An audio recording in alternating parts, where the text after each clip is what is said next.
and they're asking, what can we do in a halal way, in a smooth way, in a good way to get to it, and in the fastest way. Did you say the fastest way? The easiest and fastest way to get to it. May Allah reward you. So there's no fast or slow way.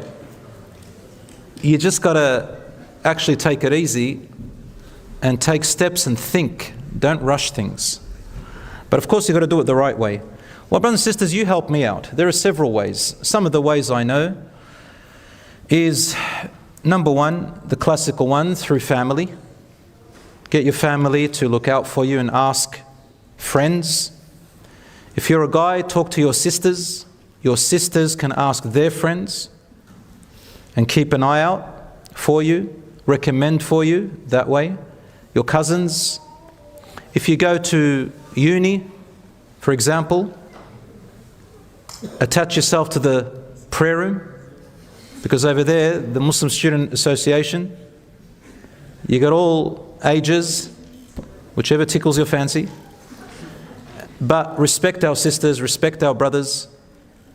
Find a way. If there's no other way, there's nothing haram about asking someone to maybe approach a sister in a respectful way, or maybe asking someone to ask another sister to approach her if you can't approach her. A sister may also send someone to ask in a certain way. I mean, you know, you got to be creative and smart and smooth in the way you do it. Halal, smooth. Masjid, the community. I have some brothers who say, oh, you know, I live far distances, or I'm new to here, how can I say to them, look, you've got to come to the masjid a little bit more often, get to know more people, inshallah, and through there, networks grow. So through events, through places, you need to be in contact with the community, brothers and sisters. If you're not known, you're not seen, nobody knows you, you stay aside, it's going to be very hard. All right? So that's, you know, one way. Once you find someone, you like them, or you're interested in them, insha'Allah ta'ala, depends what your interest is. If you want to see a picture of theirs, that's fine, you know, get it within someone who trusts them. There's several ways. One way is through asking about the family, or the brother, for example, or a cousin or a friend who is able to get you some bio about them. I say to sisters, if you don't trust, you know, the person, or you don't know what's going to be done with your pictures, don't send it. Especially don't send it privately to a brother until you really meet the family, I think.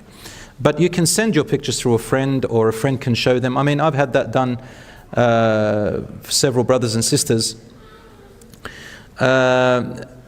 If you are interested in them, insha'Allah ta'ala, you've got to be brave and make a step. My advice to you is to ask for their family. Why? I have young people say, if we don't date and we don't get to know them outside of the family, how are we going to get to know them? Brothers and sisters, I don't believe in that strategy. Wallahi, I don't. And I've been for years, decades, helping young people and being in the scene. Meeting people outside of your family, outside of your parents knowing about it, hardly ever really helps you to know the person well. And I'll tell you why. Psychologically, when you meet someone for the first time, especially if you're interested in their looks or their words, you find yourself changing your own language. Like you start feeling that you're enjoying this moment, because everything new is enjoyable, brothers and sisters. You get a new mobile phone, you enjoy it for a week, man. So when everything's new, you find yourself, your own hormones, your dopamine, your serotonin, all that starts to